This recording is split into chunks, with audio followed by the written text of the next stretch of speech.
Et bienvenue dans cette nouvelle émission, c'est François, j'espère que tu vas très bien. Et aujourd'hui, on va parler de ce magnifique début d'année 2022.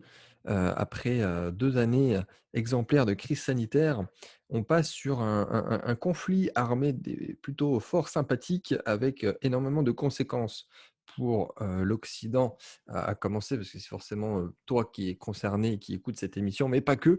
On va parler énormément de choses. Alors aujourd'hui, je suis avec Rémi qui est déjà intervenu dans l'émission plusieurs fois d'ailleurs, je crois que c'est le recordman de d'intervention au sein de cette chaîne podcast et on va parler d'énormément, de sujets, à commencer par, de géopolitique qui impactent, l'économie et la finance. Donc on va parler, déjà de ce qui se passe, d'un point de vue, guerre, Ukraine-Russie et ce qui peut impacter le monde, économiquement et financièrement et surtout aussi toi à l'échelle de l'individu en tant qu'investisseur. Donc on va parler, de monnaie, de crypto, de bourse, de l'euro, d'énergie, de croissance, énormément de sujets, qu'on va balayer ensemble avec Rémi. Rémi, je te laisse quelques secondes pour te représenter. Alors très rapidement, Rémi, c'est un investisseur, qui touche à beaucoup de sujets et également polymath pour ceux qui m'ont déjà entendu utiliser ce terme et également ancien membre de mon mastermind. Rémi, la parole est à toi. Ouais, bonjour. Du coup, ouais, c'est la troisième fois, et donc ça commence à faire un peu. C'est ça, une fois par an. Voilà, on fait ça Toujours une sur fois des par an. sujets en plus Et qui c'est très où dans joyeux. les commentaires derrière, tu sais, ça peut attaquer bien parce que en plus, j'ai jamais trop de langue de bois, donc C'est pour ça que tu reviens souvent sur l'émission. ouais, je sais pas trop me retenir, c'est C'est bon ça, c'est un bon teasing pour cette émission. C'est bon. ouais. Donc non, non, bah après, ouais, on va dire un peu investisseur, ingénieur, du coup trader. Puis bah, du coup, je touche un peu à tout. Je fais que ce soit dans l'investissement, donc ça va être ouais, donc du coup forex, crypto, enfin un peu à tout. Je fais aussi des dossiers immobiliers pour des amis ou des voisins, tu vois, pour les aider. Même le week-end dernier, j'ai refait le dossier pour un courtier qui savait pas faire son boulot. Donc enfin bref, c'est du détail. Donc, C'est le problème de des choses comme, s'intéresser à beaucoup de choses, je connais, oui. ouais, des choses comme ça. Donc non, donc là ouais, en fait, bah, c'est moi qui t'ai proposé ce petit podcast parce que c'est vrai que moi du coup autour de moi, là, dans enfin, les différentes sphères, j'entends des choses qui sont un peu. C'est à la limite du dangereux, en fait, quand tu visualises tout ça, quand tu prends un peu de recul. Oui, oui. C'est vrai que c'est dommage parce que c'est toujours le côté blanc ou noir de l'homme qui prend le dessus, et c'est vrai qu'il n'y a jamais de nuance de gris, alors que quand tu creuses un peu, bah, c'est pas aussi simple que ça, quoi. Donc, du coup, le côté Poutine, c'est un connard, et les Ukrainiens bah, enfin, faut aller tous les sauver, tout ça. Je dis pas que c'est pas le cas, mais disons qu'il y a un peu de retenue à avoir et un peu de, comment dire. Et puis on n'est pas tout blanc dans l'histoire non plus, quoi. Donc, Oui, bien sûr. Ah oui, bah, alors pour remettre dans le contexte, c'est sûr que c'est un peu le syndrome, pareil pour la crise sanitaire, c'est qu'on a des experts, qui voient les choses sous un certain angle, un certain prisme et qui forcément sont 100 d'un côté ou 100 de l'autre. Alors que, moi le premier, je manque énormément de connaissances d'un point de vue géopolitique déjà pour juger et tirer la moindre conclusion et surtout, ça n'arrive jamais. Il y a jamais, absolument un gentil, un méchant et il y a forcément quelque chose qui ne va pas des 2 côtés et comme tu l'as dit, c'est une nuance de gris pour remettre les choses dans le contexte. Alors par quoi tu veux, commencer, heu, avant de parler investissement? Parce que c'est peut-être ce qui intéresse le plus toi qui nous écoutes aujourd'hui, les choses à faire et à ne pas faire. On va revenir sur différents sujets, mais peut-être qu'on va commencer d'une façon plus macro, d'un point de vue plutôt géopolitique. Avant de démarrer l'émission, on a discuté, on a parlé, voilà, de la fin de l'hégémonie américaine, évidemment de l'Ukraine, de la Russie, de la Chine. Je te laisse la parole pour introduire, cette émission. oui, bah, du coup, avant de commencer sur les conséquences, on va dire, un peu plus financières, juste pour remettre un peu dans l'ordre au niveau géopolitique. Donc, c'est vrai que là, nous, d'un point de vue occidental, ce que je me suis aperçu, parce que moi, mine de rien, il me manquait aussi pas mal d'informations, j'ai dû creuser pas mal pour les avoir, c'est que Ouais. le conflit qui a suivi le problème, enfin le problème, entre guillemets, avec la Crimée en 2014, en fait, ça s'est pas fini en 2014-2015, pas du tout. Ça fait 8 ans qu'ils sont en guerre Ouais. là-bas, toujours, que le pays est scindé en deux, et qu'en fait, il se passe énormément de choses dont on n'est pas au courant. Donc, pour faire vite, il y a des journalistes qui sont allés sur place, qui ont fait des reportages, qui eux-mêmes utilisent le terme normalement qu'on utilise vraiment très difficilement de génocide. Donc c'est difficile de s'imaginer qu'aux portes de l'Europe, à 2h20 de Paris, en avion, il se passe quelque chose comme un génocide, quoi. C'est assez hallucinant. Ça fait 8 ans que l'Ukraine canarde à coups de missiles la partie pro-russe ukrainienne de l'autre côté du fleuve. Et c'est vrai qu'il y a pas mal de choses. Donc c'est 13 000 morts. Donc voilà, rien que Mmh. ça déjà, 13 000 morts. Ouais. C'est des salaires qui ne sont pas payés, des retraites qui ne sont pas payées. C'est la Crimée donc, qui est devenue un territoire, enfin une terre, on va dire, un peu plus russe. Ils ont créé un barrage pour arrêter, pour stopper l'eau, l'irrigation du fleuve, donc du coup dans la partie de la Crimée. Donc du coup, ça fait du coup depuis 8 ans, enfin un peu moins, mais qu'ils n'ont plus d'eau en Crimée, donc c'est-à-dire qu'ils n'ont plus de terres agricoles si la Russie ne leur rapporte pas de l'eau tous les mois. Ouais. Donc c'est un contexte et un climat qui est fortement tendu et fortement, comment on pourrait dire ça, polarisé, si on s'y intéresse un peu plus. Donc loin de moi l'idée de donner mon avis et de dire lui c'est le gentil, lui c'est le méchant. Oui. Euh, Chacun se fera son avis, enfin voilà. Mais juste que faut bien voir que si on pouvait faire un parallèle, on pourrait le faire avec la Catalogne et l'Espagne, c'est-à-dire que on pourrait David et s'y. Goliath, ouais, ouais. Non, mais parce que du coup, on a vu des soulèvements de masse en Catalogne il y a quelques années, hein, et puis c'est toujours le cas. Enfin, ils revendiquent, ils veulent leur indépendance. Ils ont la langue, le catalan qui est enseigné à l'école, qui est reconnu au niveau de l'Espagne. Il y a même des enfants ils ont leur manuel en catalan.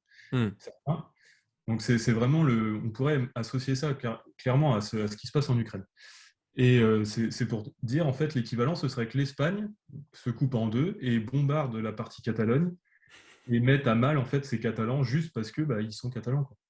Donc c'est vrai que là, c'est assez impressionnant et de se dire que derrière, en fait, Poutine, il a juste, alors, entre guillemets, des gros guillemets, parce que là, je vais pas me faire de copains, mais il a, en fait, il a le créneau sur lequel il a envoyé des renforts, à la base, ce n'était que des renforts, dans la partie pro-russe de l'Ukraine, c'était au moment où, en fait, s'était acté de nouveaux bombardements assez violents de la part de l'Ukraine sur la partie pro-russe.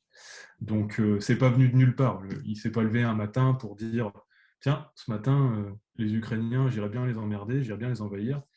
J'ai quelques nucléaires en plus qui traînent.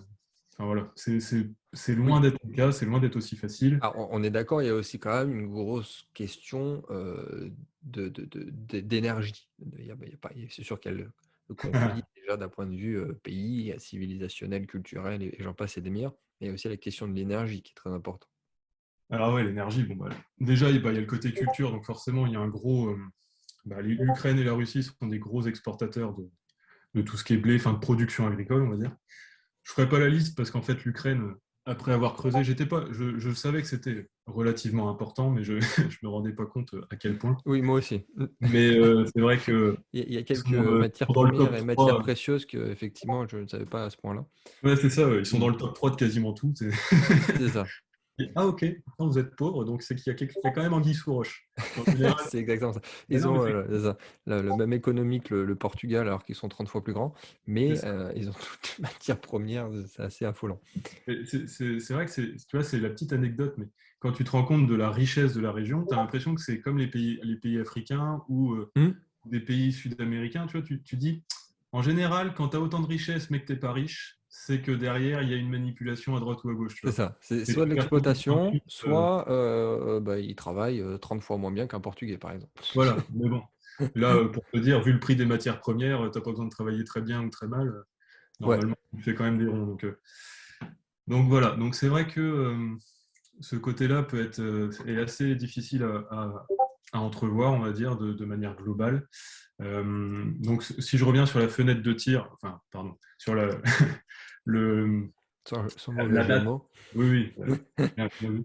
Sur la date à laquelle il a lancé son opération, c'était aussi, ça suivait un sommet en Suisse où il y avait tous les chefs d'État là. et où il s'est rendu compte aussi que, qu'en fait, Biden était, qui mine de rien, c'est un président qui tire les 80 ans, quoi. Poutine a Ouais, 70, Biden c'est c'est 80 ça. ans. Un peu plus Et il faible, est, oui. ouais, et le problème, c'est que Papy, il peut pas parler trop sans prompteur. Donc, c'est-à-dire que c'est pas le problème de parler avec un prompteur, c'est que derrière, il y a aussi le côté réflexion, temps de réaction, assimilation de l'information, capacité de raisonner en Bien solo, enfin, il sûr. y a des choses Bah, comme ça. physiquement et moralement, un président qui est faible, oui. Voilà, oui, voilà, ça c'est exactement ça. Et du coup, Poutine, d'un côté, il se dit, il y a la problématique de l'Ukraine, là ça chauffe, là il y a des besoins, tout ça. Donc en plus, en face, potentiellement, le mec, je crains pas grand-chose, enfin entre guillemets quoi, je crains pas. Il y a beaucoup de guillemets hein, dans tout C'est ça. ça. L'émission est entre guillemets. On va Voilà, voir on plus. va dire ça. D'ailleurs, je ne sais pas du tout comment on va appeler cette émission. On verra plus tard. Mais donc voilà, donc il y a ça, et aussi, il y a aussi le gros côté où, alors ça, je suis pas sûr de l'info, mais ça chauffe quand même pas mal, c'est le fait que donc l'Ukraine, donc ils produisent de l'uranium, donc c'est une terre d'uranium, et ils ont Ouais. aussi leur centrale nucléaire, donc ça c'est voilà, jusque là la cohérence. Et sauf que l'Ukraine n'est pas une terre qui est armée militairement en nucléaire, donc ils Hmm. n'ont pas de tête nucléaire. Sauf à la fin de la guerre froide où il restait des têtes nucléaires de l'Union soviétique, je crois, où ces têtes ont été gardées jusque dans les débuts des années 90, je crois, quelque chose comme ça. Ouais. Mais normalement, ils n'ont pas d'armes nucléaires. Sauf qu'apparemment, ils étaient en train d'acquérir cette arme nucléaire. Donc, du coup, forcément, pour Poutine, avoir un pays qui possède l'arme nucléaire aux portes de la Russie, bon, ça reste compliqué, quoi. Parce que Ça change la donne, c'est sûr. voilà, donc ce facteur-là fait aussi que, mine de rien, ça a poussé dans l'équation tout le timing, on va dire. Tout ça fait que... Et puis bien évidemment, sûrement d'autres choses, parce que c'est toujours ce problème-là en temps de guerre et avec toutes ces informations, c'est que déjà, tout ce qui est du côté est de l'Ukraine, on va dire que ça passe un peu plus dans les médias mainstream, là désormais, avec tout le conflit, mais c'est sans compter toutes les informations qu'on n'a pas. Parce que quand je vois toutes les informations qu'on Bien a sûr. désormais, il y a aussi beaucoup qu'on n'a pas non plus, quoi. Donc voilà, donc ça on va dire que c'est pour résumer le contexte géopolitique du pourquoi, comment sur site, voilà. Euh, Est-ce que tu veux étendre un petit peu plus la carte vers l'ouest et vers l'est, peut-être en parlant des USA et de la Chine, et de ce qui pourrait s'en suivre, à la fois d'un point de vue conflictuel et d'un point de vue macroéconomique aussi. Alors, on en a déjà fait, moi, à titre personnel, en solo, et même on en avait déjà parlé sur les émissions précédentes, 2020, 2019, 2021, notamment de contenu que j'avais même pu créer à l'époque vis-à-vis de le lancement de la formation Fin d'un monde, où j'expliquais effectivement qu'il y avait un enjeu aussi monétaire, qu'il y avait la Chine qui voulait créer une monnaie stable, et aussi d'un point de vue géographique, une vraie base qui mettait à mal le dollar, et les États-Unis pouvaient au final rien faire parce que c'était une stratégie passive alors qu'eux, ils sont beaucoup plus dans le conflit direct. Donc il y a beaucoup de choses à dire et ça peut accélérer énormément les choses qui sont en train de se passer. Parce qu'au final, s'il y a peut-être une chose où je suis persuadé, c'est que la crise, si elle dure, la meilleure des choses, je pense, en tout cas pour nous, Européens, ce serait qu'elle finisse rapidement. Parce que si elle s'enlise, c'est les Européens qui vont surtout souffrir, à la limite. Alors les Russes aussi, plus à l'échelle de l'individu, mais les Européens vont énormément souffrir de tous les impacts, déjà de ce qu'on a dit d'un point de vue matière première, de l'augmentation du prix de l'énergie, et plus ça va, plus ça va être compliqué. Donc ouais, si tu peux nous dire deux, trois petits mots sur, sur l'Ouest et ce qui est un petit peu plus à l'Est également, ce serait super. alors là, déjà, chaque chose que tu as abordée, on pourrait Oui, prendre une oui, je demi-heure. sais. Alors, on va essayer de faire, Podcast de 1 heure, mais oui. court et assez qualitatif. Pour revenir sur le côté un peu plus à l'ouest et sur le côté avec la Russie, il faut voir que du coup, Poutine a pris le pouvoir de la Russie dans les années 80-90, là, enfin, le temps qu'il monte les échelons et tout ça, dans une Russie qui était au bord du gouffre, c'est-à-dire qu'elle était à genoux, il y avait plus rien dans les caisses, enfin, c'était endetté jusqu'au cou.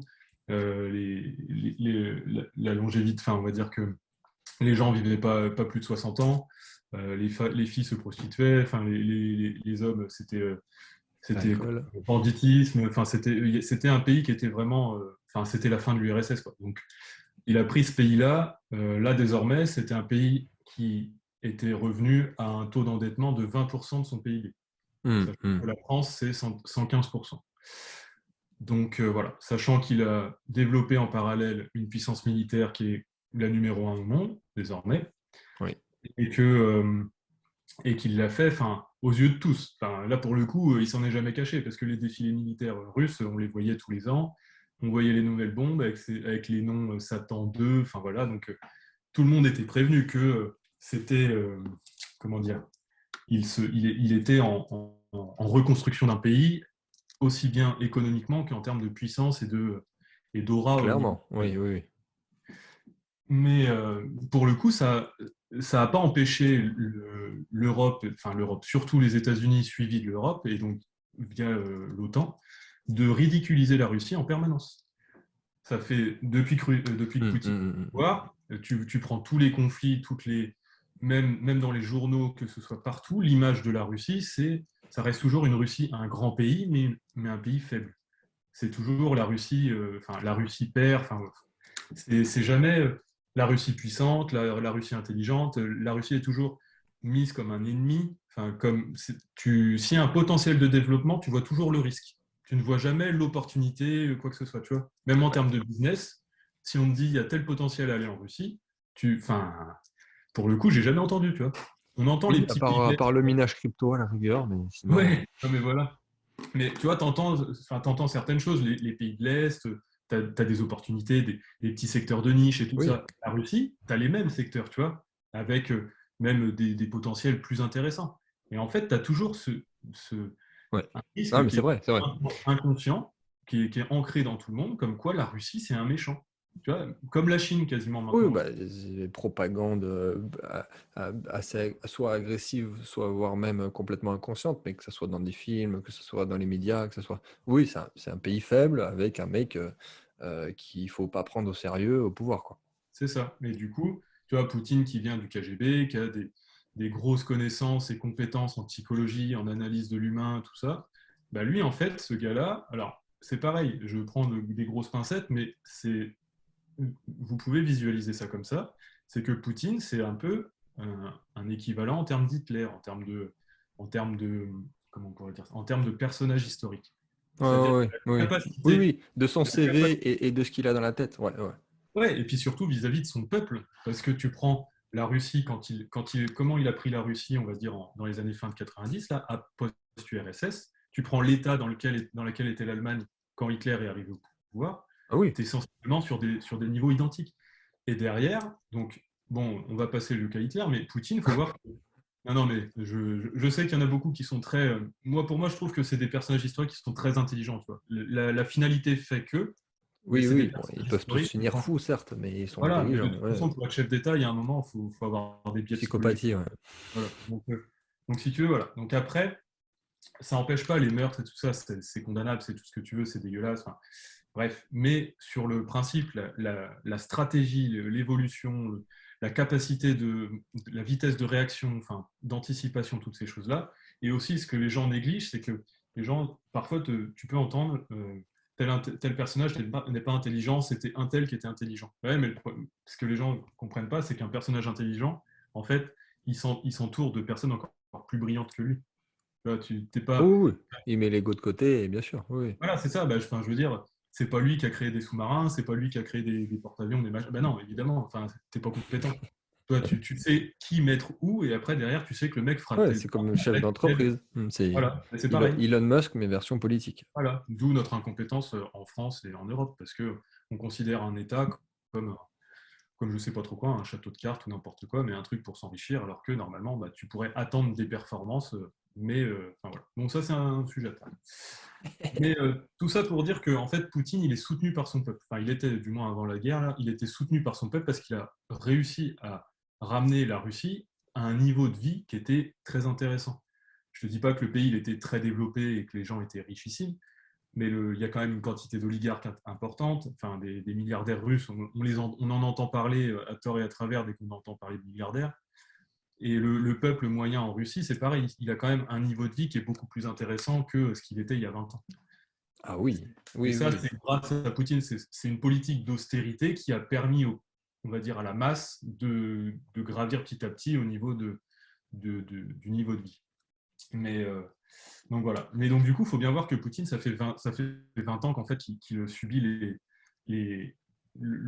comment on pourrait dire ça, de se faire rabaisser par tout l'Occident, en fait, par le monde entier. Alors C'est ça. que, Je pense qu'ils sont exactement dans la même situation que la Chine, à la fois d'un point de vue, comme tu le dis, d'une génération, c'est-à-dire qu'on les a beaucoup rabaissés, comme les Chinois, c'était les producteurs de l'Occident et les mecs, ils étaient bons qu'eux à faire de la copie et de faire du bas de gamme. Déjà, première chose. Et deuxième chose, je pense que les deux, Russie et Chine, ont aussi une stratégie, en tout cas une vision géopolitique, économique très long terme et qui dépasse, déjà qui dépasse le mandat présidentiel, parce que ce n'est pas du tout le cas en Europe et aux États-Unis, où c'est surtout qu'est-ce qu'on va faire en 5 ans et potentiellement pour pouvoir se faire réélire. Et même au-delà même d'une génération, parce que les Chinois et les Russes, c'est qu'est-ce qu'on va faire déjà sur 40 ans pour pouvoir sortir le pays de la merde et être meilleur que les États-Unis et l'Europe. Et surtout, à la limite, le mec qui est en place actuellement, il pense à la génération suivante pour que potentiellement, eux, puissent encore reprendre le flambeau et perdurer comme ça.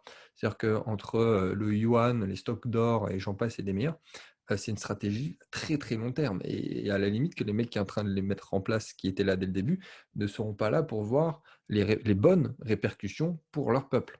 mais là, tu vois, tu mets en avant justement le pourquoi aussi on méprise les Russes et les Chinois, enfin, et les Asiatiques de manière même générale. Oui, parce que nous, on est sur le court terme et on veut tout de suite.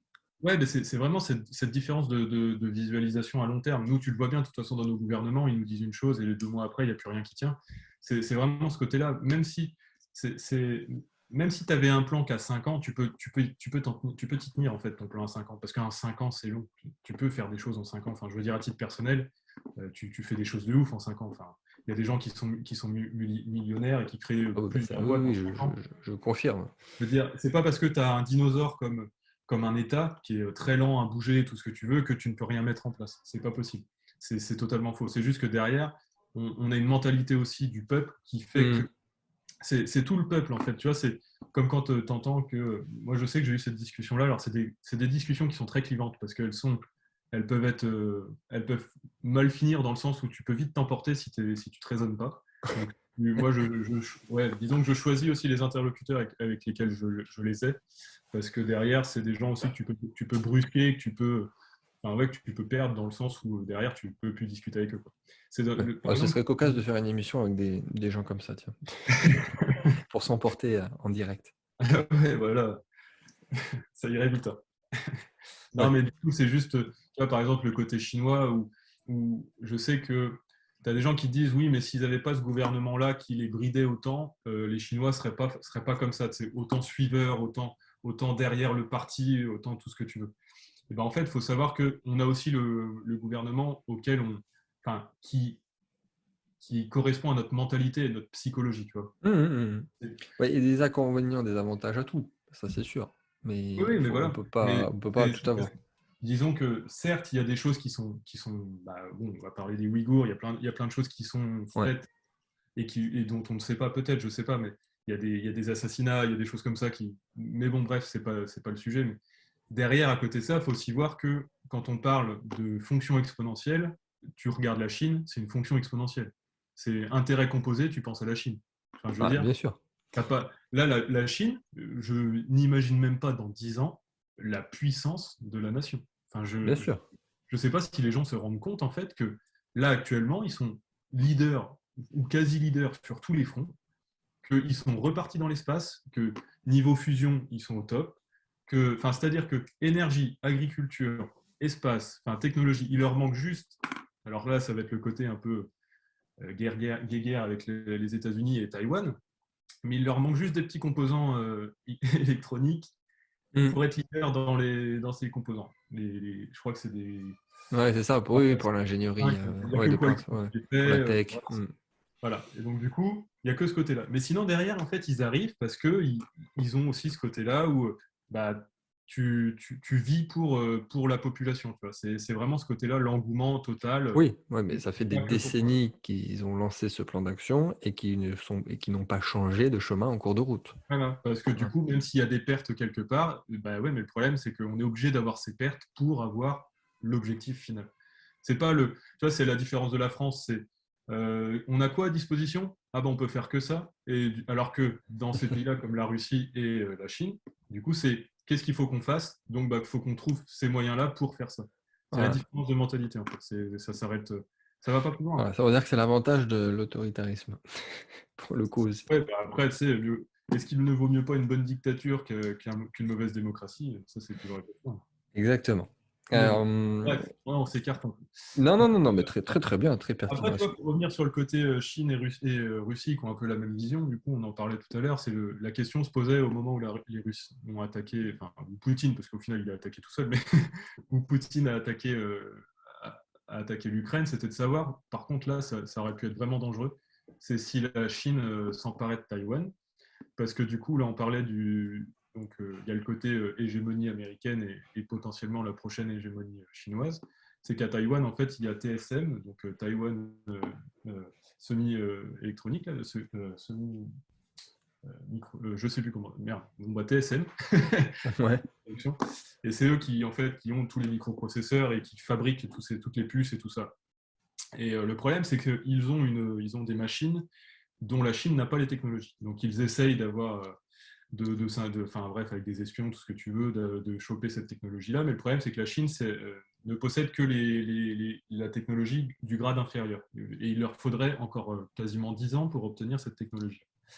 Donc ces machines-là sont fabriquées par une entreprise en Europe, donc au nord de l'Europe. Je ne sais plus si c'est en Norvège ou aux Pays-Bas, je ne sais plus lequel des deux. D'accord, ouais. Et donc, du coup, le problème, c'est que c'était que si la Chine envahissait Taïwan, c'était que faisaient les États-Unis avec ce site de production. La question s'est de poser de savoir s'ils le détruisaient ou pas. Ouais, tu m'apprends quelque chose, effectivement. Donc, tu en arrives en fait à des questions de. Mais on va revenir avec comment dire, la volonté des États-Unis à garder une hégémonie, parce qu'en fait, c'est ça qui nous met vraiment dans la merde au quotidien, en fait, là, avec toutes les dernières guerres. Mmh, mmh mh. C'est que tu vois, là, donc la Chine qui potentiellement aurait profité de ce. Bon, bah, l'Occident est occupé en Ukraine. Bon, bah, on voit en plus que les États-Unis ne bougent pas trop leur pion. Bon, bah, je vais peut-être aller faire un tour à Taïwan, vu qu'en plus, bah, j'ai tout préparé au niveau des frontières. Donc, en 2 jours, c'est plié. Donc, tu vois, il y avait vraiment cette question qui se posait. Bon, même si les États-Unis ont mis ont mis de l'artillerie dans le coin et tout ça, il n'y a pas de souci. Mais la question se posait de savoir si la Chine allait bouger, parce que du coup, vu que les États-Unis n'ont pas bougé, il y avait potentiellement, bah, si personne ne bouge, bah, moi je vais y aller, quoi. Donc, c'était une opportunité. C'était une opportunité. Ouais. Mmh. Donc après, il y a. Sous le, sous Biden, parce qu'après il y a aussi la question de qu'est-ce qui se passerait, sous Trump, Ah, surtout. bah, sous Et Trump, il y aurait rien. c'est vrai Non, que mais plus ça sous va, Trump, plus il y il a aurait des rien. chances d'être là en 2024, mais Même avec la. Ah, bah oui, bah, ça par contre, c'est encore autre chose. Mais la Russie n'aurait jamais attaqué s'il y avait eu Trump. Mais ouais, ça, c'est je encore autre pense chose. qu'on est d'accord, ouais, ouais. Oui, oui, non, mais c'est toujours ce côté-là, comme on dit, tu as un pion ou tu as un leader, quoi. Trump, il a tous ses défauts, hein, mais pour le coup, il a démarré aucune guerre, quoi. Donc, malgré Clairement.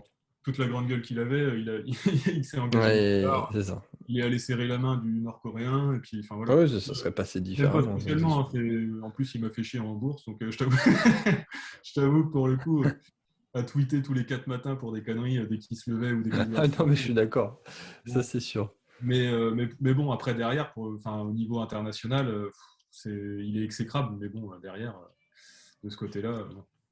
Donc, mais sinon, si on revient juste sur l'hégémonie américaine, parce qu'en fait, tu vois, il y a le dernier point de pourquoi l'Ukraine a été aussi envahie, enfin attaquée par la Russie, c'est le fait que, bah, du coup, tu as l'hégémonie américaine. Donc ça, c'est le grand point, tu vois. L'hégémonie américaine qui nous drive depuis 100 ans, même, 150? ouais, 150. depuis quasiment qu'elle est créée, en fait. Et donc, tu vois, par exemple, alors, j'ai dû creuser en détail parce que tu vois, j'avais pas tous les éléments. Tu vois, t'as beau t'informer, mais tu as tellement de choses qui se passent en fait à droite à gauche que tu n'as jamais Oui. vraiment en deux. Et c'est vrai que là, tous ces conflits en Europe, au bord de l'Europe qu'il y a eu ces dernières années, là, notamment Iran, Syrie, tout ça, en fait, tu apprends que c'est sous fond de gazoducs qui devaient être créés en direction, enfin, de la Russie jusqu'à ces pays-là, et du coup, la Russie bah, déverserait son gaz très peu cher, enfin ouais, très, très peu cher, parce qu'il ne leur coûte rien, vu qu'ils ont juste à creuser, Ouais, dans ces pays-là, en fait, tu vois. Et du coup, donc c'est tous ces pays, donc je ne sais pas si tu visualises où ils sont par rapport à l'Europe, tu vois, ouais, ouais. en gros, ils auraient le gazoduc qui traverse tout ça, et même enfin, voilà, et à la base, même potentiellement, tu peux te raccrocher, faire un détour pour aller en Allemagne, enfin voilà, donc, derrière, en fait, tu inondes tout le monde, quoi. Sauf que le problème, c'est que les États-Unis, bah, ils sont de mèche avec le gaz qatari. Et le problème, bah, du coup, c'est que à la base, tu avais ce gaz-là qatari qui alimentait tous ces pays-là. Et en fait, tu te rends compte que les États-Unis vont attaquer l'Iran et la Syrie post-signature de création de nouveaux gazoducs. Donc, et là, bizarrement, hasard du calendrier, la Russie attaque l'Ukraine. Qu'est-ce qu'ont annoncé les Allemands le premier jour de l'attaque? C'est beau, hein? Gulf Stream 2 qui est annulé. Et bizarrement, les Qataris qui nous sortent, oh bah, ça nous dérangerait pas de reprendre le marché. Bah oui, bizarre. C'est bizarre. Donc non, c'est vrai que je dis pas que c'est qu'un élément. C'est juste que à chaque fois, tu as des intérêts. De toute façon, une guerre, c'est des intérêts. Un pays Bien sûr, c'est beaucoup trop même complexe, mais ouais, même nous, enfin, je veux dire, quand on a une sphère dans notre entourage, on a des amis, mais on a des intérêts aussi. C'est quelqu'un qui présente aucun intérêt par rapport à nous, qui nous fait jamais rire, enfin voilà, bah, au non, final, c'est un très beau parallèle. Alors du coup, pour, décomplexifier, la situation, je vais te questionner sur les investissements, les marchés financiers, et de tout ce qui s'ensuit, ce qui sera peut-être, nettement plus, parlant. Alors c'est pas que ça a pas été parlant jusqu'à maintenant, mais voilà, où on peut peut-être agir pour, sauver les meubles, pour sauver, sa famille et notre pouvoir d'achat. Alors, pour remettre dans le contexte, pour ceux qui ont peut-être, jamais suivi ou qui n'ont pas de chiffres en tête, donc il y a plein de choses à aborder, mais on a quand même un marché américain, bourse qui, on va pas dire s'effondrer, mais on a un petit, crash en cours. On bah, a, donc le en dessous de rouble 20%, russe. 20% de correction, c'est considéré comme un crack. C'est ça. On a le rouble russe qui a perdu, moins 50, 40. hein, qui a perdu, la moitié de sa valeur actuellement. On a l'euro aussi qui descend pas mal et qui se dirige dangereusement vers, 1 € égale 1 $. On a les cryptos qui sont tiraillés entre valeurs refuge et je suis quand même dans un super cycle et j'aimerais quand même bien pumper. Ouais, on va Heu, reparler des cryptos parce que ce qui est marrant, c'est le timing, tu vois, au niveau du cours. Exactement. Non, non, c'est assez magique. On a les métaux précieux qui explosent. On a l'or qui est presque sur des records historiques, l'argent qui commence à bien pumper, le palladium, qui vient principalement de Russie, et qui explose aussi. Mais voilà, il y a beaucoup de choses à dire. Qu'est-ce que tu veux qu'est-ce que tu voudrais rajouter? Et qu'est-ce qu'on peut faire déjà à notre échelle, pour vraiment là, à passer à l'action, agir, dans les jours qui viennent? Bah, tu vois, je vais commencer juste par citer Warren Buffett. Je lisais ça justement au début où la guerre s'est lancée. Parce que du coup, en fait, le jour où la guerre a vraiment été déclarée, les actions qui étaient en correction ont fait un pump on peut le dire, de fils de pute. Non, mais c'est FDP. vrai que Oui. et là, tu te dis, bah attends, il y a récession, il y a tout ce que tu veux, enfin voilà. Et là, on est le jour où on est en guerre, bam, on reprend enfin, quasiment 5% sur le Nasdaq. Enfin, t'es là, tu te dis, mais enfin, what the fuck, quoi. Enfin, Ouais. et du coup, si tu écoutes un peu comment on pourrait dire, les seniors, enfin ceux qui drivent un peu le marché depuis 30, 40, 50 ans même maintenant, Monsieur Buffett, Warren Buffett, l'oracle d'Omaha, qui dit que en gros, pendant les guerres, il faut acheter les actions parce que le cash ne vaut rien. Et même les métaux précieux, même les valeurs refuges ne valent rien. Alors du coup, tu vois, c'est le côté où je respecte énormément ces gens, mais il y a un temps pour tout et tu ne peux pas comparer chaque cycle Ouais. et chaque guerre. C'est-à-dire que là, actuellement, on est plus proche d'une guerre de 70, c'est-à-dire la crise du pétrole qui a duré, qui a fait 10 ans de récession derrière, ou de 39. Donc c'est ce genre de 39, attends, je te dis de la merde, c'est plus 39, j'ai perdu le chiffre. Donc oubliez le deuxième, surtout 70 avec le pétrole. Mais en fait, si tu veux, c'est que là, dans un contexte normal où on est en guerre, donc tu prends l'invasion de l'Irak, tu prends toutes tes guerres que tu as eues pendant les 20, 30, 40 dernières années. Ouais. Le problème, c'est que l'économie, bah, elle était en croissance. Tu vois. Enfin, je veux dire, les techs n'étaient qu'au balbutiement. Enfin, on découvrait des nouveaux Clairement. métiers. Il y avait des infrastructures à créer, des nouveaux produits. Enfin, voilà, les relations internationales se développaient de mieux en mieux. Enfin, voilà, relations diplomatiques avec la Chine s'amélioraient. Avec la Russie, ça se stabilisait, c'était pas trop mal. Donc, du coup, tu avais tous tes blocs à l'international qui faisaient en sorte que tout le monde se tire la bourre, en fait. Donc, c'était intéressant. Et au niveau géopolitique, ça se tenait, à part deux, trois. Bon, bah, si les Américains avaient envie d'aller taper sur quelqu'un, bon, bah, ils y allaient, on leur disait rien. Bon, quand c'est les Russes, ça se passe pas pareil. Mais du coup, ça se tenait, tu vois. Le problème, c'est que là, on est dans un contexte où on était déjà en bulle avant le Covid. Après le Covid, on a injecté plusieurs trillions de dollars. Enfin, ouais, je ne Effectivement. sais plus combien on en a injecté au total, parce qu'en fait, on continue à en injecter. Mm. C'était 120 ou 140 tous les mois, encore. 140, C'est ça. Ouais, ouais, ouais. 40 milliards. Beaucoup, beaucoup, Voilà. beaucoup trop. Donc du coup, tu es dans un contexte économique qui fait que tu ne crées pas davantage de richesse. Tu restes, on va dire, même dans le meilleur des cas, tu restes équivalent. Tu n'as pas plus de richesse. Depuis avant le Covid, juste, et 2 ans après, il ne faut pas se voiler, hein, les marchés ont fait x2. On est dans le négatif en termes de création et de valorisation.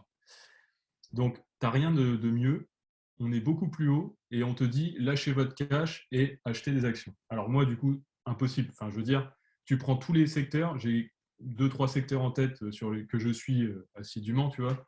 Mais même ceux-là, tu vois, en période de krach boursier, j'ai du mal, tu peux pas rentrer comme ça non plus. Donc, Hmm. tu peux pas dire aux gens, parce que tu sais pas réellement ce qu'il a fait non plus. Mais je sais que Warren Buffett, tu vois, il a du cash, il avait avant le Covid encore 100 milliards de liquidités, 100 milliards de dollars de liquidités dans le fonds, parce qu'il n'était pas serein par rapport à l'environnement du marché, tu vois. Bah, moi, je suis désolé, mais post-Covid, avec une guerre en cours, bah, c'est pas maintenant que je vais acheter des actions, tu vois. Même On est si ça d'accord. fait Hmm. 20%. Mais après, tu as toujours des petits trucs à acheter, tu vois, mais faut vraiment très bien se renseigner, faut faire du fondamental, parce que dans ces contextes-là, en période de crise, tu n'achètes pas des actions, tu les achètes pas avec un PE de 30 ou 40, tu vois. Non, mais c'est Et sûr, le contexte est complètement différent. Et comme tu voilà, le dis, il y a quelques secteurs, notamment celui de l'énergie, c'est assez facile à comprendre, qui a déjà commencé à pumper et qui devrait continuer à augmenter.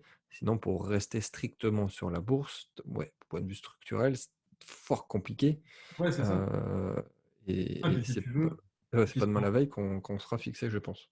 ah bah non, non, non, mais c'est surtout que tu vois, en fait ce qui me dérange, c'est quand une personne avec autant de visibilité dit aux gens, tu vois, parce que directement il dit aux gens acheter des actions, parce qu'il a une très grande visibilité, les gens le suivent Ah oui, quasiment oui, oui. fermé. Moi, ce qui me dérange, c'est de dire aux gens acheter des actions alors que on est, enfin, on est endetté comme il n'y a pas. Enfin, il y a énormément de. Je pense que de toute façon, tu as déjà fait un point sur tout ce qu'il y a autour, mais donc je ne vais pas revenir là-dessus sur le côté financier. Mais c'est vrai que les actions, c'est très dangereux. Si on ne connaît pas le domaine, en tant que particulier qui trading, qui fait un peu de trade et qui juste investit un peu de capital, tu vois. Je ne dis pas des gens qui cherchent vraiment régulièrement tout ça, mais si c'est des gens qui juste investissent pour avoir plus que le PEA, bah, je suis désolé, mais c'est compliqué dans ces périodes-là de se dire, peut-être que quand il y a eu l'Irak ou quoi que ce soit, c'était très bien, enfin, c'est sûr. Enfin, de toute façon, c'est sûr, on le voit maintenant, c'est sûr. Mais là, actuellement, avec tout ce qui est l'inflation qui se valide et qui n'est pas prêt de partir, l'augmentation des coûts des matières premières et de l'énergie, tout ça, ça, c'est pas bon pour le marché de manière globale. Hein. Ça va pas créer de l'emploi, c'est sûr. Ah non. Enfin, je veux dire, on a beau dire oui, je vends mon bois plus cher, mais le bois, il pousse pas plus vite, en fait. Donc déjà, là, on va avoir du problème là-dessus. Et derrière, en fait, petit à petit, ça impacte toute la chaîne. Donc, acheter des actions, certes, mais que des actions qui sont vraiment valorisées correctement. Et le problème, c'est que là, post-Covid, trouver une action qui est valorisée à peu près correctement, bah, bon courage, parce qu'il y en a très très peu. Là, il faut vraiment être quasiment insider ou vraiment avoir déjà des documents déjà préparés sur certaines entreprises depuis quasiment plusieurs années en attente parce que c'est des valeurs refuges, parce que c'est enfin, voilà, tel ou tel paramètre. Mais les actions, pour moi, c'est très très compliqué. Il faut Ouais, vraiment je connaître. suis tout à fait d'accord avec toi. Oui. Pour moi, tu vois, par rapport à ce que je disais tout à l'heure, je vais, en toute transparence, tu vois, je vais donner les secteurs que je suis, mais tu vas avoir d'un côté la Chine, malgré le problème de délisting, parce que il y a aussi les problèmes, parce que oui, hégémonie américaine, donc la Chine c'est des méchants, donc les actions chinoises qui sont listées aux États-Unis, en fait non, merci, au revoir. Donc malgré les problématiques liées au délisting possible des entreprises chinoises, ça reste des entreprises qui ont craqué. Donc elles sont là, enfin je veux dire, tu prends des entreprises comme Alibaba, Baidu, enfin Tencent, les plus grosses. Ouais. Sans parler des autres, tu vois, elles ont craqué à quasiment 70, 80, enfin même plus que ça, pour certaines. Et ça n'empêche que par rapport à la Chine, c'est des mastodontes. Enfin, je veux dire, c'est pas parce qu'elles elles ont perdu peut-être 50% de valeur, mais en fait, Alibaba, il est quasi. Je crois qu'actuellement, je prends lui, mais c'est pas un conseiller d'investissement, c'est juste pour donner une idée de où on se situe, qui est l'équivalent d'Amazon. Ils font quasiment la même chose, hein, à part qu'ils ont pas, enfin, il y a quelques trucs qui vont pas, mais ils font du cloud, ils font tout ce qu'ils Ouais. font à côté Amazon. Ils sont valorisés 70% plus bas que leur prix médian le plus faible. Enfin, Ouais, c'est pas le même jeu, ouais. donc du coup, si tu veux, certes, il y a des risques parce que c'est la Chine, mais à côté, enfin, je veux dire, moi, c'est un marché qui potentiellement, une fois qu'il va partir, il va partir. Enfin, c'est dans le sens. Et en plus, la mentalité chinoise, tu regardes, si tu as déjà regardé les graphiques chinois, je pense, c'est ça bulle, ça craque, ça bulle, ça craque. T'as pas de, c'est des tendances qui sont très difficiles parce qu'en fait, ils ont une différence de mentalité vis-à-vis de l'investissement. Et c'est là où on retrouve justement le côté différence de mentalité par rapport à pas mal de choses. Donc du coup, même quand tu regardes un graphique boursier, par exemple, si tu ne comprends pas la mentalité des investisseurs qui habitent dans le pays, potentiellement, tu peux te faire avoir parce que c'est pas la même technique. Enfin, voilà. Donc c'est le côté action. Moi, j'avais la Chine forcément avec le potentiel à long terme, mais à long terme, pas à horizon 1 ou 2 ans, vraiment à long terme. Non, non, mais faut C'est vraiment. ça. Parce que là, on vit dans un monde qui est tellement court-termiste que le long terme, c'est 6 mois. Bah non, je suis désolé, Non, mais c'est exactement ça, c'est ça, c'est ça. le long terme, Le mec qui c'est arrive sur le marché des pas tendance. cryptos, il veut devenir riche en un mois, et quand c'est du long terme, c'est 6 mois, quoi. Voilà, c'est exactement ça. C'est ça. Mais Ensuite, faites comme un Chinois ou comme un Russe, réfléchissez à long terme, et ce sera déjà mieux. il va y avoir tout ce qui est. Tu en as parlé, en plus, tu as fait une vidéo dédiée. C'est tout ce qui est cannabis. Donc là, pour le coup, les entreprises maintenant sont beaucoup plus saines. Intéressant, ouais. Les valorisations sont revenues sur des niveaux planchers un peu plus intéressants. Ouais. Il y a beaucoup moins de volatilité. Enfin, beaucoup moins de volatilité. On est revenu sur des choses qui sont plus intéressantes, on va dire, en tant qu'investisseur à Ouais, long terme. ouais, pour rentrer sur ce marché, Donc, ouais, voilà. effectivement. Donc, après, sachant maintenant il existe des ETF qui font tout le boulot, donc il y a des choses qui sont intéressantes à faire, quoi. Donc, sachant que même maintenant, vu que l'Europe et la France commencent à faire des tests et que ça peut, enfin voilà, il y a des choses qui commencent à s'ouvrir au niveau des États-Unis. Alors, j'ai pas suivi si la loi était passée au niveau de tous les États-Unis par rapport à la possibilité du cannabis. Faut que je suive, mais je sais qu'il y avait ce potentiel-là aussi. Donc, c'est un marché de toute façon qui est en pleine expansion, que ce soit le cannabis médical, aussi bien que le récréatif, quoi. Donc, Ah, bah, c'est sûr. là-dessus. Non, bah, Sachant que, bon call. petite anecdote, aussi bien quand on est en période de crise et de récession, les gens jouent plus au jeu d'argent, donc la FDJ fait beaucoup de chiffres, enfin fait plus de chiffres dans ces périodes-là, tout comme c'est des périodes qui sont difficiles, donc les gens ont tendance à plus fumer aussi. Donc, et ont besoin de plus de tranquillisants, donc le cannabis qui aide à se zénéifier, on va dire.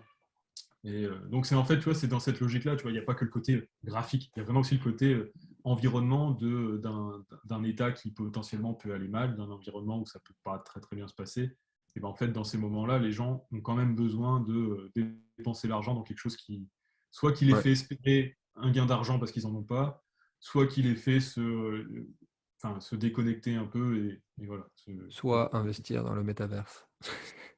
Ouais, bah non, là par contre, faut pas déconner. Si t'as pas d'argent pour bouffer, tu vas pas acheter une partie Non, ça sur c'est sûr. un Non, jeu c'est vidéo. clairement. Après, je dis pas que c'est pas intéressant. On en a parlé avant. On fera peut-être un truc là-dessus, mais je dis juste qu'il y a chaque chose en son temps. Là pour le coup, on en est à des balbutiements. Ce qui va être intéressant, c'est pas chaque opérateur qui va faire son truc, c'est surtout être l'interopérabilité des choses. Mm. Donc, ça, et le dernier point, ouais, c'était surtout l'argent en fait que j'avais. Alors c'est pas une action, mais c'est l'argent qui est très intéressant par rapport à son graphique et le fait que comme la Chine maîtrise toutes les mines d'argent au monde, je crois que c'est la quasi-totalité. Et en fait, ils ont réussi jusqu'à maintenant à maîtriser le cours de l'argent. Donc, c'est-à-dire Qui est que les manipulé, derniers pics on que peut le l'or dire. a subis, le silver ne l'a pas subi non plus. Il y a même eu un spike à un moment à 11 ou 12 dollars, là, qui était assez hallucinant. Ouais. Et, mais pour le coup, ils vont pas pouvoir maîtriser le marché très longtemps, en fait. C'est parce que, enfin, voilà, il y a une demande qui est forte. Ouais, et plus il tire sur l'élastique pour le retenir, plus ça peut. Voilà, il y a ça aussi. Hmm. Et enfin voilà, donc, et c'est enfin, et comparé à l'or, du coup, on voit bien que graphiquement, enfin, le potentiel, il est à la TH, tu vois, plus haut, sachant que la TH, il est à 40 Ah oui, dollars. oui, même ça suit l'or avec du retard, Ouais, ouais, globalement, non, si mais on veut voilà. faire très, Mais très, enfin, très simple. du coup, tu as, tout ça. C'est le côté, moi, moi, j'aime pas l'or. Tu vois, moi, à titre personnel, je suis pas fan de l'or. Pour moi, c'est Ouais, pas ouais, bah, hyper. à la Buffett, toi, Ouais, l'or, bah, c'est pas bien, mais par contre, l'argent, comme c'est utilisé, on en a en masse. pour lui, il a pas investi dans les actions Internet, par contre. Donc, Oui, non, non, non, non, voilà, et il est oui, oui, bon, mais il c'est a juste. tort, des fois. Oui, oui. Bon, après, il s'en sort bien, hein, pas lui. Mais non, non, mais c'est juste, ouais, s'il y avait un choix à faire entre l'or et l'argent, pour moi, c'est le silver qui a le plus de potentiel. Autant l'or, c'est vraiment le côté refuge, autant le silver, c'est vraiment métaux, enfin, un, un Bah, déjà, métal oui, il y a la différence. utilisé. L'un est stocké, l'autre est utilisé. Déjà, on part de Voilà, ce c'est ça. postulat. Et tant que enfin, le silver, on découvre plus de mines. Là, pour le coup, il y a vraiment un côté quantité finie. Donc, voilà. Donc, non, il y a ce côté-là au niveau action et métaux. Voilà. Si on fait, parce qu'il faut qu'on avance aussi, juste un point vite fait sur le Forex. Tout ce qui est euro, dollar, GBP, tout ce que vous voulez. On met pas les doigts pendant jusqu'à au moins la fin de la guerre, parce que dans tous les cas, ça va bouger, mais dans tous les Ah ouais, sens. à moins d'avoir un coup de bol, mais effectivement, c'est un peu tendu. La problématique, c'est que comme on en revient toujours à l'hégémonie américaine, c'est que le dollar, c'est le futur. Donc en gros, dès qu'il se passe un truc, tout le monde refuge sur le dollar. Donc Oui, du coup, ça donne, surtout c'est que comme là, un bon stablecoin pour l'instant. Ouais. ouais, comme en plus, surtout que le conflit touchait l'Europe, forcément, c'est l'euro qui a morflé, parce que du coup, Mm. danger sur l'Europe, et voilà. Et il a morflé vite, effectivement. Ouais. Ouais, ouais, bon, après, il était déjà sur des niveaux résistants.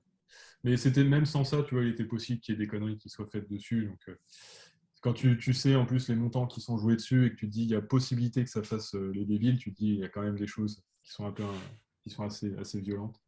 Mais non, non, après, juste en termes de sécurité, bon, l'argent qui est sur le compte en banque, il est en euros, de toute façon. On vit en Europe, c'est ce côté-là. Après, ça va jouer à l'international, mais c'est vrai que pour Non, c'est des. juste une perte du pouvoir d'achat en tant que tel, mais c'est sûr, comme tu le Et puis dis, à court terme. euro en Europe, ça va. Puis pour le coup, ça reste du court terme, parce que derrière, enfin, ça bouge tellement vite que derrière, ça se trouve, dans un an, on sera revenu à un 15 ou à un 18. Enfin, je sais pas trop, parce que derrière, c'est pareil, les Américains Ou il ont passe à 90 ou 80 centimes. Ouais, après voilà, c'est ça. Mais puis c'est pareil, il y a aussi le côté où, en fait, il y a beaucoup de paramètres extérieurs qui jouent là-dessus, et notamment, il y en a un qui est, pour le moment, qui est laissé de côté, c'est le fait que les Américains, c'est le pays qui a investi, enfin, qui a injecté le plus de liquidités, en fait, pendant le Covid. Et Mm, euh, là, il est aussi laissé de côté pendant cette guerre. Enfin, je veux dire, oui, certes, l'euro perd de la valeur, mais en attendant, des dollars, il n'y en a pas moins en circulation. Et tu en as une quantité faramineuse. Donc, le moment où ça va se rééquilibrer un peu dans l'autre sens, parce que, je ne sais pas, en espérant que le conflit se résolve un peu rapidement ou que ça se fasse sans trop de dégâts, ouais, c'est ça. derrière, en fait, l'euro repartira potentiellement assez rapidement, au moins sur des niveaux raisonnables, quoi. Donc voilà. Donc après, le forex, c'est juste ce côté-là. Même je vois, pour ceux qui connaissent, l'euro-yen, qui est censé être une monnaie qui chute un peu pendant. En fait, c'est l'historique. C'est les Japonais, comme ils ont une monnaie qui est, enfin, avec leur historique de krach boursier, tout ça, ils sont endettés en taux négatif. Enfin, bref, c'est les Japonais. Dès qu'ils ont du cash, en fait, ils l'investissent en actions américaines, donc ça partout aux États-Unis. Donc en fait, quand le marché corrige, l'euro-yen a tendance à corriger également. C'est Parce que, ça. du coup, Tout à fait, ouais. là, ce qui s'est passé, c'est que pendant la correction du marché, l'euro-yen n'a pas chuté. Donc du coup, tu vois, c'est des corrélations qu'on a comme ça qui sont un peu bizarres par rapport à ce qu'on a d'habitude. Et où du coup, tu as l'argument de Warren Buffett qui revient où tu te dis, non, mais de toute façon, il n'y a rien qui se passe comme d'habitude de toute façon. Donc on va essayer de prendre un peu de recul et de faire les choses un peu modérément. Tu vois. Tout à fait, ouais. Même si, Mais certes, il est plus intéressant d'investir dans une entreprise que dans je sais pas trop quoi, mais faut faire attention et prendre du recul. Enfin, c'est surtout le côté là, le cash ne vaut rien. Bah ouais, mais le problème, c'est que il y a un moment, le cash, on en a bien besoin de toute façon pour manger, donc ça reste compliqué, quoi. Après, donc ça, c'était pour le Forex. Les Petit obligations, point crypto. ouais, crypto, bah, juste les obligations vite fait. Donc après, moi, je m'y connais pas de ouf en obligations parce que je les traite pas, mais je sais qu'après, de toute façon, les obligations, si vous voulez, s'il y a quelqu'un qui traite les obligations, c'est les obligations chinoises, hein, les C'est ce que j'allais obligations. dire. Mes petites obliques chinoises se portent très bien, Ouais, ouais, bah oui, évidemment. Tout comme le yuan, je pense. tout C'est comme ah, le yuan. j'ai oublié, oui, bah évidemment, je le traite pas, mais le yuan ne varie pas plus que ça, mais en fait, il varie par rapport au dollar et aux euros. Donc, si, il est éventuellement, mais c'est vrai que c'est pareil, tu as toujours la question du timing, en fait. Tu as toujours, est-ce qu'il est intéressant maintenant d'en acheter? C'est toujours la question, tu vois, plutôt que d'avoir une répartition, on va dire, en permanence qui fait que si ça arrive, au moins tu es couvert. Mais c'est vrai que là, acheter maintenant, enfin, moi je préfère dire aux gens de rester en dehors du Forex parce que c'est trop volatile, c'est trop dangereux. Enfin, il y a trop de risques en Non, fait. c'est ça. Bon, ça, on met de côté clairement. Donc du coup, les obligations, donc, bah, à part les chinoises, c'est les seules qui ont Les vraiment des Chinois, fonds très solides. bien. Je Euh, clique et aussi. une petite anecdote au cas où les gens n'ont pas vu passer, la Chine est le seul pays au monde du coup qui a, lors de la dernière réunion de la Banque centrale, a baissé ses taux d'intérêt une nouvelle fois. Donc, à la différence de tous les autres, enfin, différence de la Fed et de la BCE qui disent qu'ils vont augmenter leurs taux. Donc, en Chine, tu vois, c'est aussi le côté investissement dans les actions chinoises, c'est que bah, du coup, là-bas, ils descendent les taux. Donc Et après crypto, bah, en fait, la crypto, c'est pas compliqué.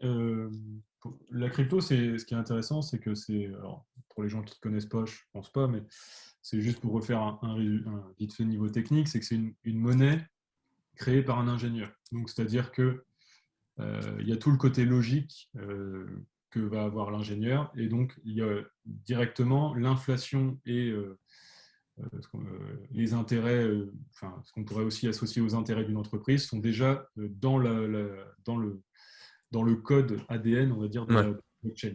c'est Donc en une fait, belle façon d'en parler, oui, effectivement. voilà. Donc en fait, ça veut dire que annuellement, vous avez des coins qui sont grillés ou non en fonction de la blockchain, et qui fait que vous avez une inflation qui est continue, ou pas, mais qui est du moins maîtrisée et connue. Donc du coup, vous avez une inflation qui est connue, donc forcément, le jeton, c'est aussi pour ça que tu as tous les 4 ans avec le Bitcoin. Enfin voilà, tu as tous ces cycles-là, tu as certaines choses qui sont connues qui font que la valorisation suit une constante, enfin pas une constante, mais suit une valeur qui est connue. Après, dépend aussi de l'adoption, forcément, parce que marché s'il n'y a pas d'adoption. Donc Ouais, on fera pas. ça se porte plutôt très bien sur le point là quand même. Oui, oui, totalement. Mais du coup, il va falloir aussi que suive le côté technologique et l'adoption, on va dire sens physique. Du coup, maintenant, il va falloir qu'on le voit aussi un peu au quotidien. Donc là, ça va se faire quand il va y avoir toutes les diminutions de frais, les temps d'exécution, enfin, toutes ces choses-là vont venir assez rapidement maintenant. Mais c'est vrai qu'au début, c'était ce qui pêchait. Mais si on pouvait dire de la blockchain, enfin, expliquer rapidement, c'est avantage, inconvénient à la fois des actions que du Forex. C'est-à-dire que tu, as, tu peux associer cette inflation à des intérêts d'une action à dividende. Tu vois, tous les ans, tu peux considérer que la valeur que prend ton jeton, bah, c'est Ouais, comme si c'était le dividende que de verser l'entreprise. Sachant que la pérennité de l'entreprise et bien, les biens qu'elle te vend, bah, en fait, c'est l'adoption toujours plus importante de ta blockchain par la masse, tu vois, ou du moins ouais. le hold toujours plus important des cryptos. À côté de ça, c'est aussi un parallèle avec le Forex, bah, évidemment, parce que c'est une monnaie donc très liquide, tu as énormément de facilité pour quoi que ce soit. Donc, tu as à la fois le côté tendance de l'entreprise, parce que bah, côté technologique, côté innovation et côté besoin au quotidien, service rendu. Et tu as aussi le côté range de la monnaie. Et donc, du coup, c'est ça ce qu'on voit aussi avec les ranges très volatiles, où du coup, des fois, on se dit, mais attends, mais on est en tendance, mais on a cassé tel niveau. Bah oui, mais parce que lors d'un range, on vient chercher plus bas. Donc, si tu dézoomes ou si tu zoomes, tu as aussi cette problématique-là. C'est aussi le côté très volatile de la blockchain. Le côté très psychologique, bah, c'est aussi le côté qu'on a en Forex. Le Forex, il faut bien voir qu'il n'y a pas de tendance à long terme, à part quand on prend les États-Unis, VS, le Mexique ou des choses comme ça. Mais Ah, à long terme, c'est vrai, ouais, c'est vrai. à long terme, tu n'as pas de tendance, c'est que des ranges. Donc, c'est-à-dire qu'arriver sur des niveaux, je vais dire, je vais reprendre l'USD yen. Par exemple, quand tu arrives sur des niveaux de 115, 120, 125, en fait, derrière, tu sais que tu vas redescendre sur des niveaux 90, 100. Enfin, voilà, tu ne sais pas quand ça va se passer, tu ne sais pas de combien tu vas dépasser, mais tu sais que c'est un range, qu'un range, c'est très volatile et que techniquement parlant, ça ne prévient pas quand ça se retourne. Donc, les cryptos, c'est un peu ce côté-là aussi. Même si, dans le fond, tu gardes ta tendance. Donc, c'est pour ça que c'est aussi c'est aussi très trompeur et très, très violent pour la psychologie enfin, des gens qui le tradent. Et que les gens qui ont commencé par ça, forcément, c'est difficile après de revenir sur des marchés classiques. Ah, ça, je te le fais pas dire. Si tu, Voilà. tu commences par le marché crypto, oui, c'est sûr. Ouais. Donc, du coup, tu vois, tu as ce côté-là. Donc, pour moi, les cryptos, alors je te parlais du timing des cryptos tout à l'heure, ce qui est intéressant, c'est qu'il a chuté, on va dire, en même temps que le marché action, à peu près. Et ce qui se passe, c'est que pendant la guerre, en fait, lui, il n'a pas bougé. Tu regardes le Bitcoin, en fait, il est même un peu remonté, il était redescendu au niveau des 35 000 $. Là, on est autour des 40 000. Ouais, elle fait 35-45 dans son range là, ouais, ouais. Voilà. Et depuis qu'il y a les infos de toute la guerre et tout ça, il y a pas, on est dans un range de court terme, si tu veux, mais derrière, on n'a pas un Bitcoin à 20 000 $, en fait. On n'est Oui, pas si tu regardes par rapport à la bourse, ça se porte très très bien le Bitcoin. Oui, ouais, ça se passe très bien. Tu vois. Et j'entendais, tu vois, c'était marrant parce que les gens qui sont en dehors du marché crypto et qui voient toujours ça comme quelque chose enfin, ouais, de débile, on va dire, si on peut simplifier ça comme ça. Ils disent que la bulle crypto qu'on attendait parce que les Russes et les Ukrainiens devaient acheter du Bitcoin, machin, ne s'est pas produite. En fait, on a surtout vu que ça s'est pas cassé la gueule, quoi. Donc après, forcément, c'est la chute là. On voit aussi que tu vas avoir une exigence beaucoup plus importante dans le marché des cryptos, mais ça c'est normal. Ça va permettre de purger tous les, toutes les toutes les blockchains qui sont pas sérieuses ou qui sont bancales ou quoi que ce soit, jusqu'à ce que Hmm. potentiellement ça redevienne solide. Mais si on prend vraiment les cryptos majeures, en fait, elles sont toujours là et elles ont pas perdu tant que ça, tu vois. Et si tu gardes en tête le côté range, en fait, elles sont toujours sur des niveaux d'achat. Et même en termes de liquidité, en fait, t'as pas de liquidité.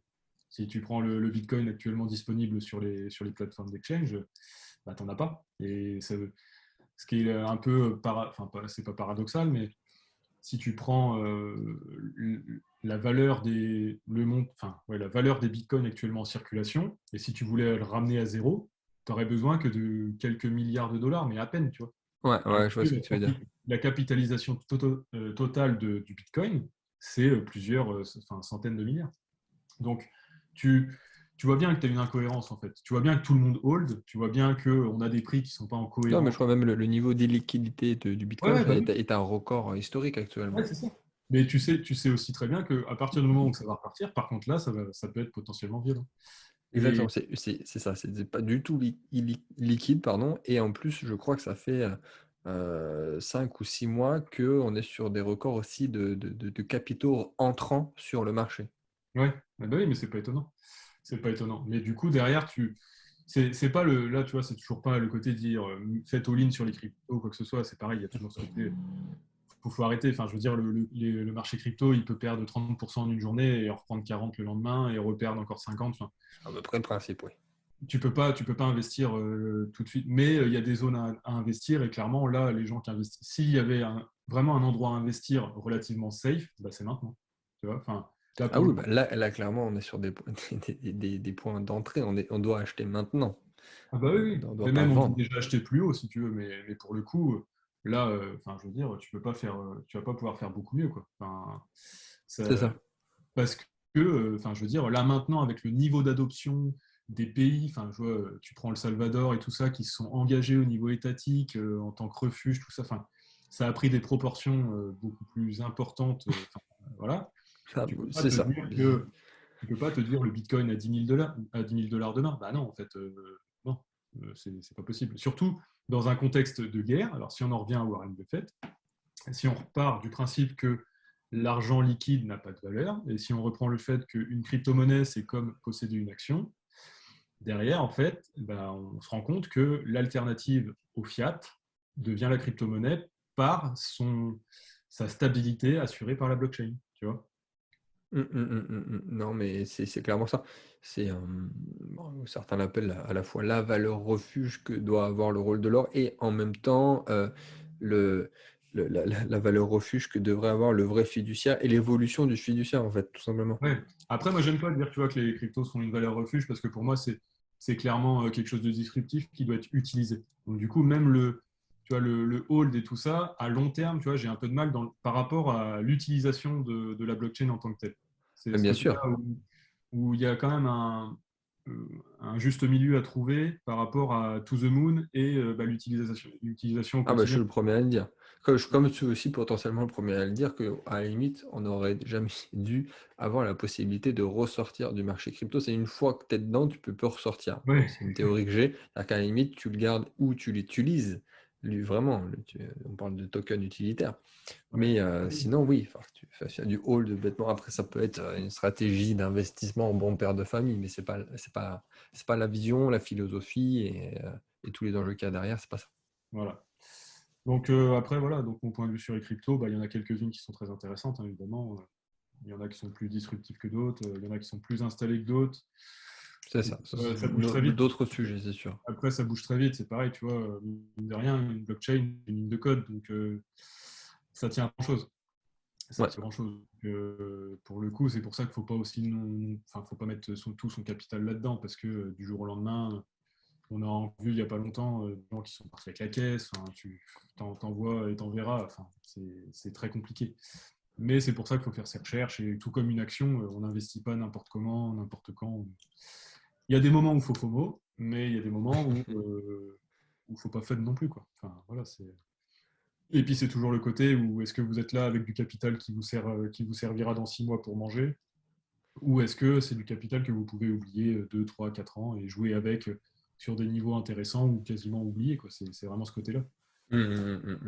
Non, tu fais bien de le rappeler, même si au final j'ai l'impression que c'est souvent acquis et ça l'est pas souvent. Non, bah, disons que c'est le problème quand tu es en fin de cycle économique où tout le monde a du cash et que tu ramènes une nouvelle technologie et potentiellement le futur. Donc, du coup, tout le monde a du cash pour cette nouvelle technologie. Donc, en fait, ça fait des. Et puis, en plus, quand la Fed te rajoute de l'argent et te redonne des chèques, Ah oui. ça fait des super bulles, des méga bulles. Donc, Et on a besoin de ça, on a besoin des bulles pour pouvoir ouais, mettre ouais, en avant totalement. la technologie et l'innovation. Totalement, ouais. Mais c'est vrai que là, celle-là, on l'appelle pas super bulle, enfin, enfin bref, elle a plusieurs noms, Des bulles mais sur celle-là, elle bulles, est ouais. vraiment violente, tu vois. Enfin, je vois rien que sur les produits dérivés, quand tu as 5 000 milliards de dollars de produits dérivés pour une valeur réelle de à peine 1000 milliards, enfin, à peine. Enfin, derrière, tu sais que quand le château de cartes il va tomber, ça va te faire mal, tu vois. Et le problème, c'est que bah, du coup, tout est impacté. Donc, c'est pour ça qu'il faut penser. Ça ne veut pas dire que la valeur, on va dire, bah, après la valeur réelle, ça n'a aucun sens, mais parce que le prix et la valeur réelle, après la valeur, Ouais. c'est discutable, on ne va pas parler de ça, mais c'est vrai que la valeur d'une chose dépend aussi de l'environnement dans lequel il se situe. Enfin, c'est pour ça une action qui valait 50 euros, demain elle en vaut 10, mais potentiellement elle va avoir la même valeur aux yeux des gens. Tu vois. Ouais, C'est, c'est ça. parce qu'on se dit, ah ouais, 10, je l'achèterais bien, ou ah bah non, 10, je l'achèterais peut-être pas en fait, parce que, enfin, voilà, alors qu'à 50 dollars, on se disait, ah, putain, à 10, c'est le best price, je l'achète les yeux fermés. Bah non, en fait, les entrants ont changé et tu as plein de choses sont, Ouais, qui sont pour différentes. l'ensemble des marchés. Le Bitcoin, c'est pareil. Voilà. Donc, après, Alors, j'aime bien. comment on conclut cette magnifique émission? Alors, juste pour finir l'immobilier et Oui, un peu parlons un peu d'IMO, c'est sûr, on n'a pas parlé d'IMO. et juste la conclusion sur la valeur, tu vois, que j'aime bien. Mais pour rappeler aux gens quand même, l'immobilier, donc juste bah, que de toute façon, l'immobilier, les crises sont en décalé de tout ce qui se passe à côté. Donc, en fait, il suffit de juste suivre ce qu'il y a à côté pour savoir quand vendre, s'il y a besoin de vendre. Parce qu'après, derrière, on ne sait jamais quand on peut récupérer. Je sais que là, beaucoup de gens sont endettés avec les facilités de prêt et tout ça. Mais c'est vrai que l'immobilier, c'est assez difficile vu que c'est potentiellement aussi le seul bien qui est tangible dans tout ce qu'on peut acheter. Ouais. Donc, après, moi, je sais que je favorise aussi tu vois, des petites bulles un peu plus qui commencent enfin, où on voit le shift d'investisseurs. C'est-à-dire que quand tu vois les bulles sur les cartes Pokémon, quand tu vois les bulles sur Ah ouais, c'est affolant, ouais. certaines pièces de collection qui ne sont pas uniques, c'est ça qui est intéressant. C'est, tu vois, c'est le côté, j'ai pas besoin de posséder l'œuvre d'art de un tel pour 500 millions d'euros. mais je fais partie d'un club fermé qui possède telle édition de telle carte ou de tel livre ou de tel machin, Mm. dans la communauté qui partage le même engouement et la même passion et tout ça. Et c'est vrai que ça, pour le coup, c'est une mentalité. En plus, c'est transgénérationnel, donc du coup, c'est les parents avec les enfants. Et donc, du coup, c'est quelque chose qui, potentiellement, on en a vu les prémices avec les cartes il y a un an, enfin, au moment du Covid, là, un an et demi quasiment.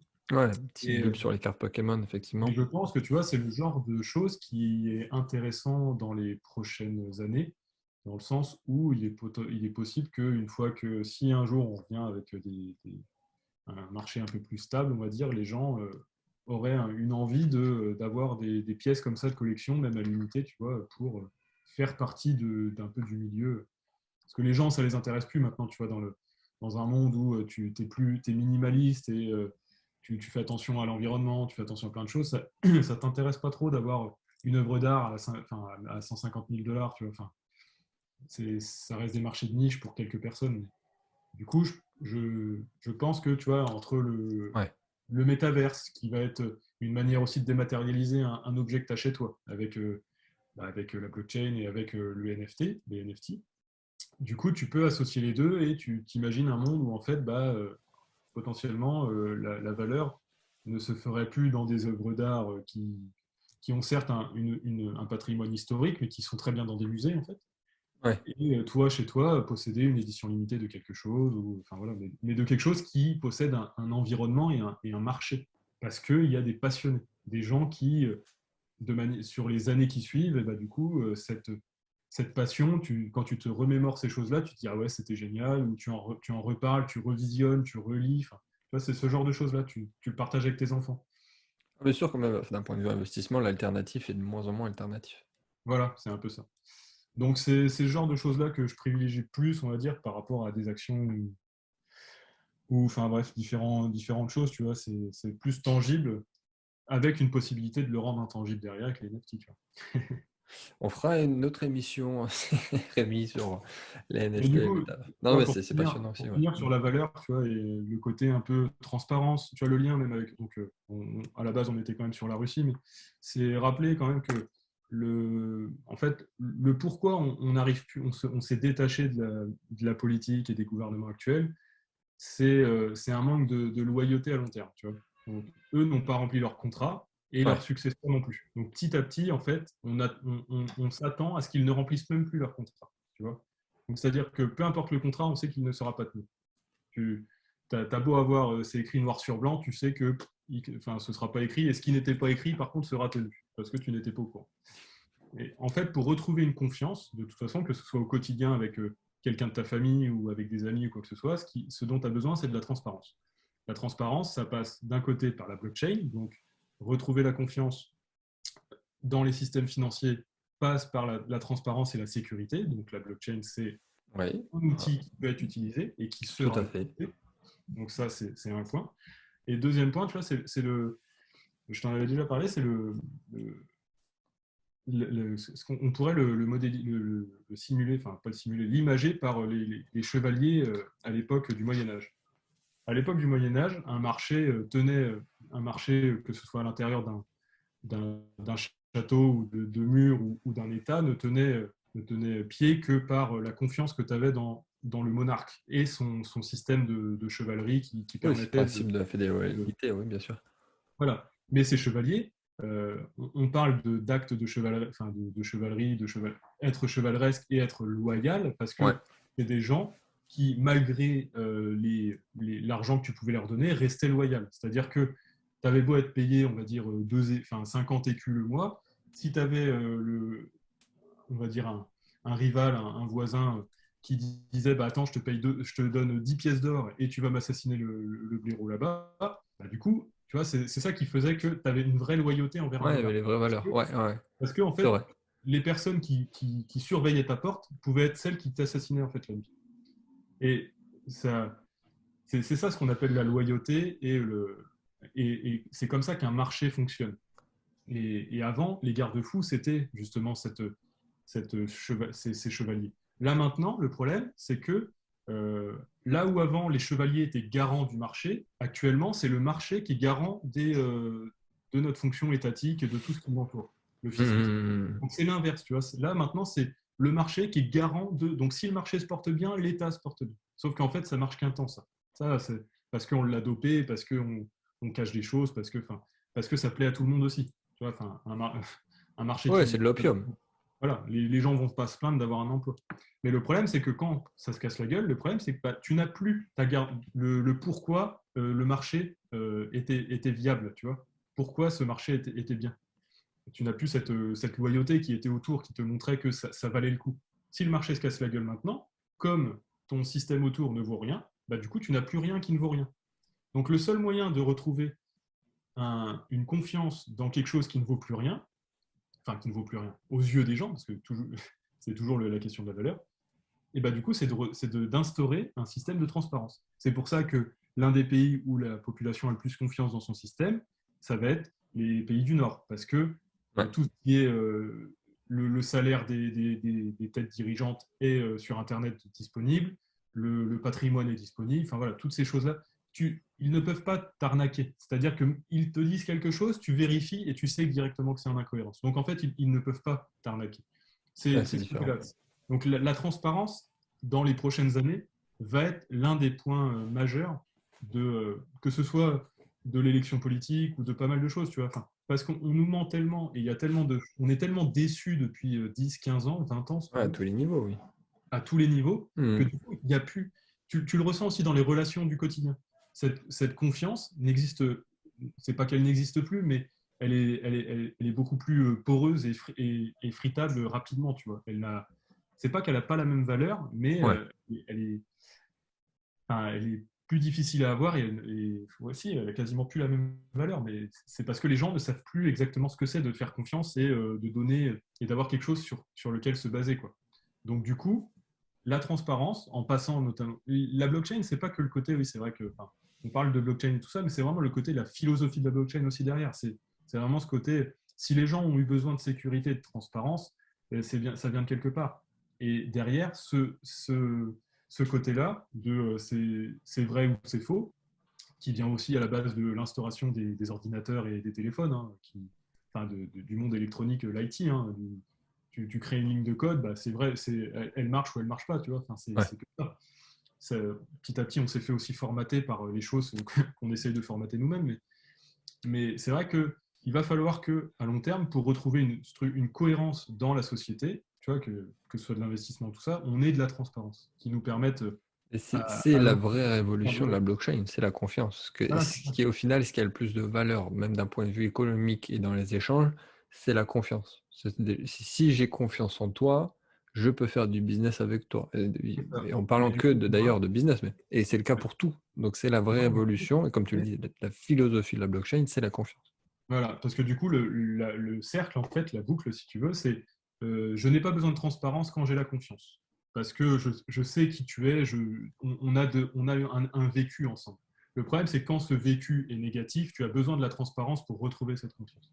Ouais, Et ça, c'est ce cercle-là qu'il va falloir qu'on retrouve enfin, voilà, et qui se retrouve aussi dans le clash États-Unis, Russie et quasiment en Chine, tu vois, qui petit à petit il va falloir de la transparence pour remettre un peu tout à plat aussi à un moment, tu vois. Enfin, le côté, les Russes qui ont subi aussi pendant 20 ans, enfin même plus que ça, mais cette différence de mentalité, mettre à plat, comprendre un peu plus les raisons. Enfin, j'ai été étonné pendant le conflit, là, du coup, de voir, mine de rien, certaines informations circuler un peu plus en libre accès que d'habitude, tu vois.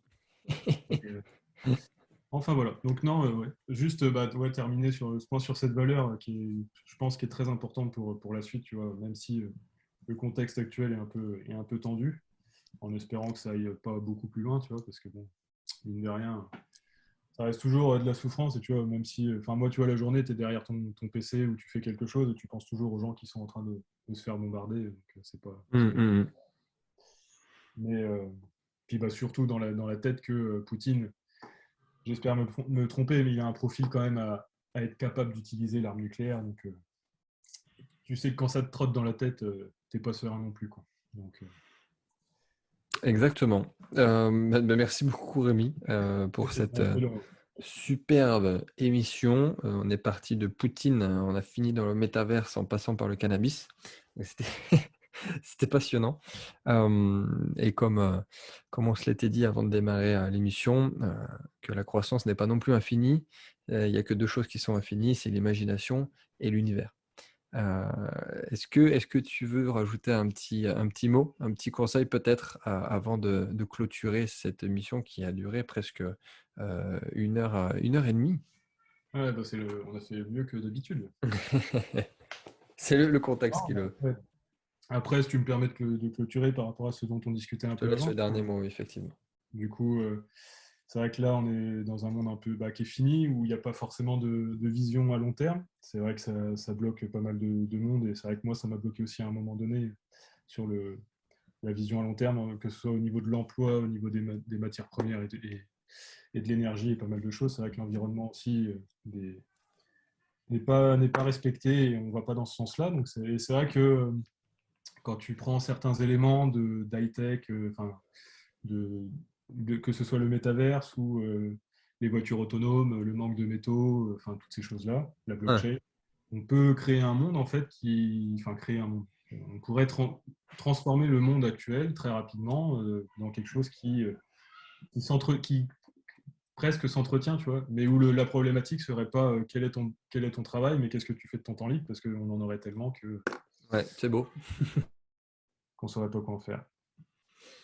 Beh, c'est une excellente conclusion. Encore merci, Rémi. J'espère qu'on t'aura de nouveau sur la chaîne, d'ici quelques mois, peut-être une fois par an, encore une fois. Et bah, je vous invite peut-être à réécouter une deuxième fois cette émission, qui a été quand même fort intense. Mettez-vous en x2, comme ça vous manquerez aucune information et vous pourrez, Exactement ce que je pense. réingurgiter toute la data qu'on vous a envoyée.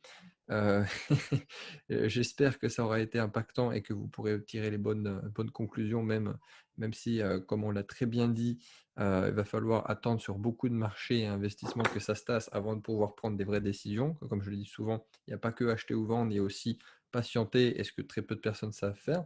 Donc n'hésitez pas, si vous avez la moindre question, mettez-le en commentaire comme d'habitude. S'il y a des questions directement à Rémi, je lui dirai, comme ça il répondra aussi en commentaire.